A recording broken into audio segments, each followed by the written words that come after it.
So we are going to learn marketing planning and analysis. So we will learn as we know that if you want to grow, so there should be marketing. But for marketing there should be strategy. If there is a strategy, then when then we can success in the marketing field. If there is no strategy, no research, we cannot success in the marketing. So we should research in the market. According to that, we should take a step to success in the market. Otherwise, in the competitive environment, it is not possible to sustain in the market. So now we will see what should be strategy, what should be research.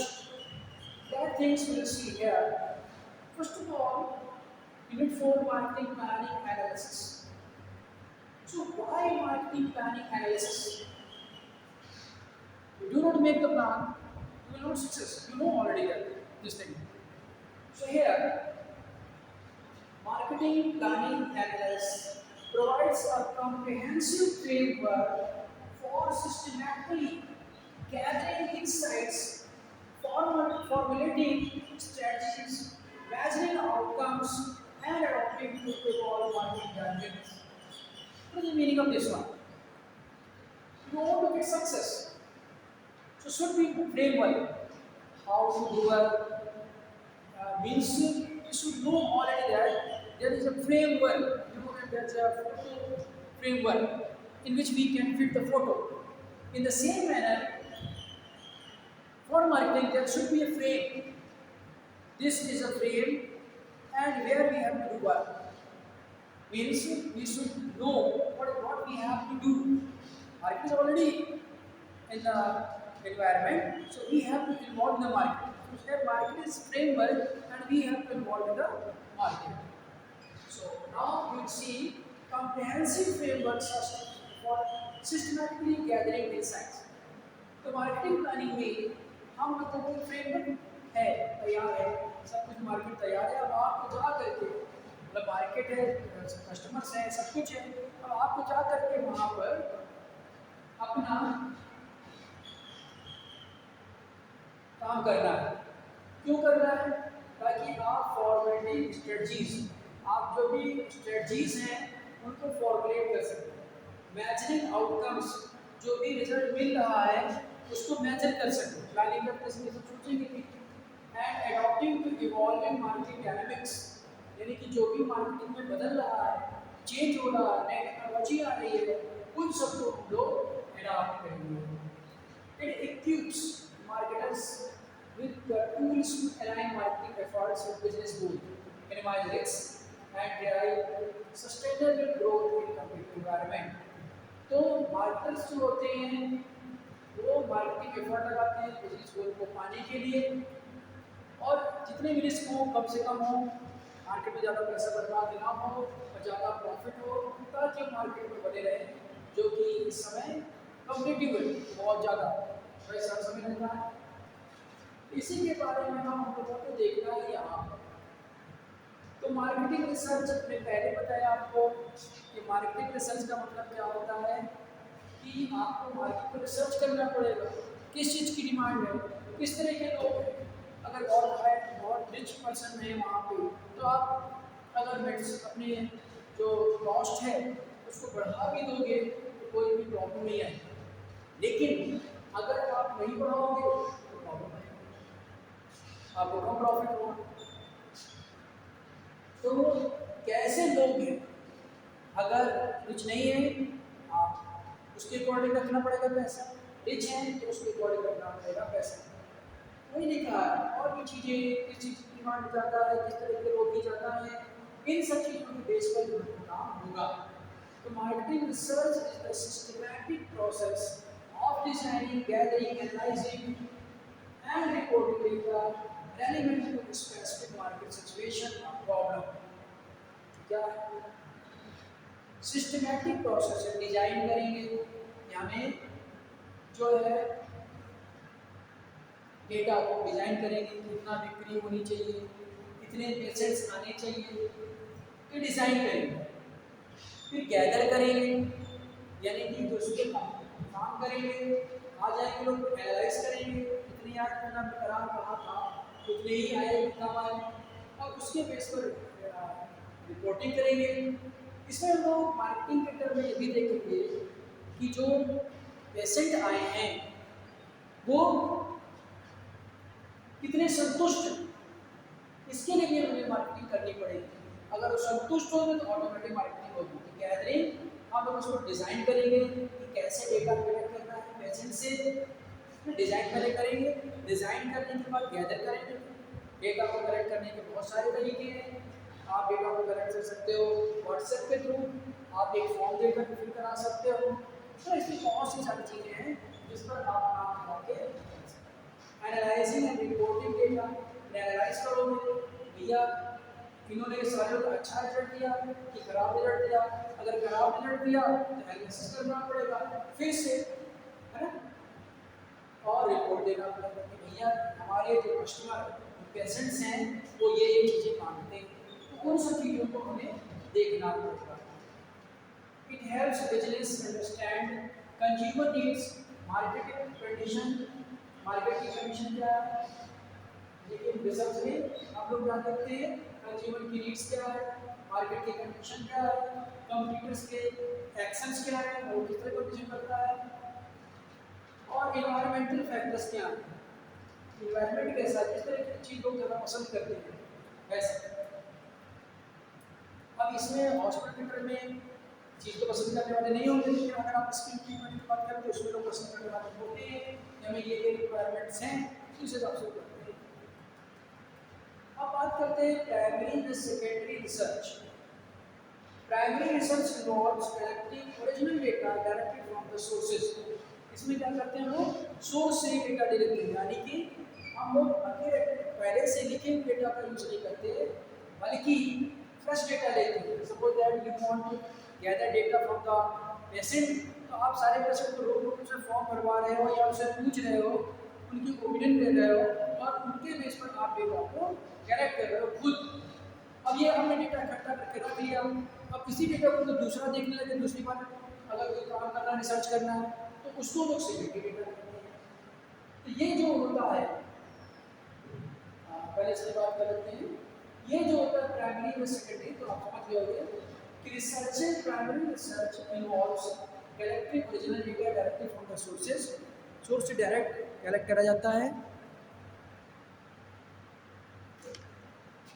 Direct collect करा जाता है, जैसे consumers हो गए, customers हो गए, markets हो गए, tailored to the current problem, जो करंट प्रॉब्लम को बताते हैं। Secondary research using existing data, पहले से आपके पास रखा हुआ था कि आपने पहले से ऐसे कर रखा है कि पेशेंट को ये चीज़ों की जरूरत पड़ती है, ये प्रॉब्लम नहीं पड़नी चाहिए, आपने ऑलरेडी कहीं पर रखा हुआ डेटा को रिसर्च के तौर पे लिया, उसमें काम करना है। लेकिन जैसे आपने नेट से उठा लिया डेटा कि पेशेंट की क्या क्या रिक्वायरमेंट है, तो उसको कैसे फुलफिल करें, आपने एआई से पूछ लिया डेटा की क्या क्या रिक्वायरमेंट है, कैसे फुलफिल करें। ये सारी चीज़ें जो हैं वो आप secondary, you are taking already existing data, you are not collecting first data. This is called secondary research. अब बात करते हैं क्वालिटेटिव एंड क्वांटिटेटिव, तो बार बात कर चुके हैं, बार ये बात आती है। तो क्वालिटेटिव जो होता है वो सिर्फ रिजल्ट बताता है, मुड़ा गर्दन मुड़ पा रही है कि नहीं मुड़ पा रही है, कितनी मुड़ पा रही है, फिजियोथेरेपी करने की नीड जो है, घुटना जो है कितना मुड़ पा रहा है, कितना नहीं मुड़ पा रहा। इन सारी चीज़ों के लिए हम लोग क्वालिटेटिव मुड़ रहा पहले थोड़ा मतलब ज़्यादा मुड़ता, तो वो जो है एग्जैक्ट रिजल्ट नहीं बताया, नंबर से रिजल्ट नहीं बताया कि इसका आराम है, कितना आराम, हाँ भैया आराम, पहले से आराम, अब बताओ कितना। This is called qualitative. You are not getting right data, you are getting data in terms of words, but you should take data in terms of digits, digits के तरह में मिलना चाहिए, कितने परसेंट, इस तरह से। तो qualitative research explore why and how through depth insights altitude and motion, ये कितना आ रहा है। और क्वांटिटेटिव जो होता है व्हाट हाउ मच क्या है कितना है, how many use numerical data for statistical analysis, तो एनालिसिस के लिए स्टैटिस्टिकल एनालिसिस के लिए आपको न्यूमेरिकल डेटा की जरूरत पड़ती है। Exploratory descriptive and causal research, exploratory जो होता है आइडेंटिफाइज प्रॉब्लम और अपॉर्चुनिटीज, डिस्क्रिप्टिव जो होता है profile markets or consumers causal test cause and effect relationship there is a price change effect sales. क्या बता रहे हैं एक्सप्लोरेटरी क्या होता है, एक्सप्लोरेटरी आइडेंटिफाइज प्रॉब्लम, ये प्रॉब्लम को देखता है क्या प्रॉब्लम है या अपॉर्चुनिटीज भी देखता है मार्केट में क्या अपॉर्चुनिटीज। डिस्क्रिप्टिव प्रोफाइल्स मार्केट और कंज्यूमर्स, ठीक है ना, और consumer casual test cause cause and effect relationship, यानी कि कैजुअल टेस्ट भी होते हैं कि अगर प्राइस बढ़ेगा तो सेल पे इफेक्ट बढ़ेगा। डेटा कलेक्शन के मेथड क्या है, very bye research type and objective, आप किस तरह का रिसर्च कर रहे हो उसके अकॉर्डिंग डेटा को कलेक्ट करने का तरीका बदल जाएगा। अब सबसे पहले देखते हैं हम लोग कुछ तरीकों को।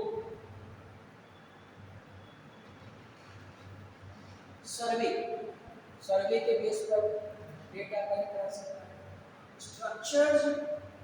स्ट्रक्चर्ड क्वेश्चनरीज, यानी कि स्ट्रक्चर्ड क्वेश्चन पेपर क्वेश्चन बना दिया आपने ये ऑनलाइन फोन और इन पर्सन, ये पर्सन से for large scale quantitative data on preference, satisfaction and or behavior, तो behaviors के लिए देखिए सर्वे में आप सब कुछ लोगे डेटा क्वांटिटेटिव डेटा कितने परसेंट डेटा आ रहा है कितना है तो नहीं मैं पहले से कितना आ रहा है एंड दैट्स ऑल दैट। दूसरा है फोकस ग्रुप एंड इंटरव्यू, यानी ग्रुप पर फोकस करना, दूसरे लेना स्मॉल ग्रुप डिस्कशंस और one-on-one सेशंस फॉर क्वालिटेटिव, यानी कि स्मॉल ग्रुप में डिस्कशन करना या एक करके वन टू वन डिस्कशन करना, जिससे कि क्वालिटेटिव डेप्थ और ये सब चीज मिल सके। आगे देखते हैं इसको observations, watching consumer behaviours in natural setting, उसके नेचुरल सेटिंग में देखेंगे जो उसके नेचुरल काम होते हैं उसमें क्या बिहेवियर इन स्टोर और online tracking without direct interaction, उसके बिहेव को देखेंगे किस चीज़ को देखता है, किस चीज़ से अट्रैक्ट होता है, किस चीज़ को तारीफ करता है, इन सब चीज़ों को यहाँ पर देखा जाए।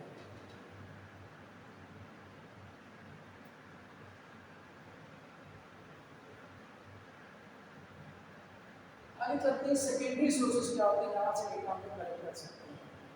एक internal data sales records, historical record CRM है, और external industry report social listening tools, इन सब पे modern approaches increasingly incorporate first party data, ये आजकल जो है फर्स्ट पार्टी डेटा को सपोर्ट नहीं करते, डायरेक्टली करते by company for privacy and accuracy।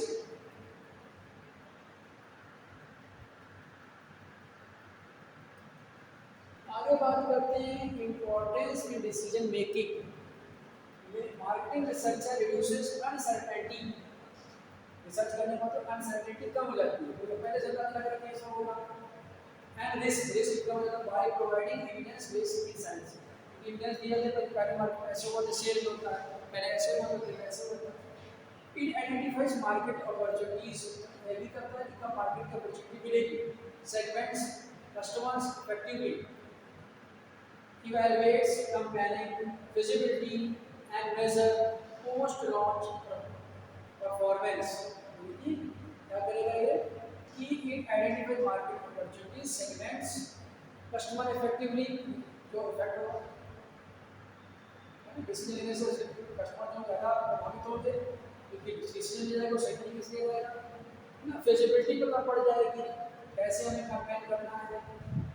और मेजर पोस्ट परफॉर्मेंस को भी मेजर करेंगे। जैसे एग्जाम्पल दिया गया है कि cost cut value by validating demands beforehand and supports quantitative advantage through tagging and spotting. In data-driven environments, it directly influences strategy and budgeting and innovation, turning intuitions into actionable intelligence. ये जो है ये होती है, तो ये सब चीज़ों को आपको पढ़ना है और आगे देखना है। तो आज के लिए हम इतने हैं। Thank you.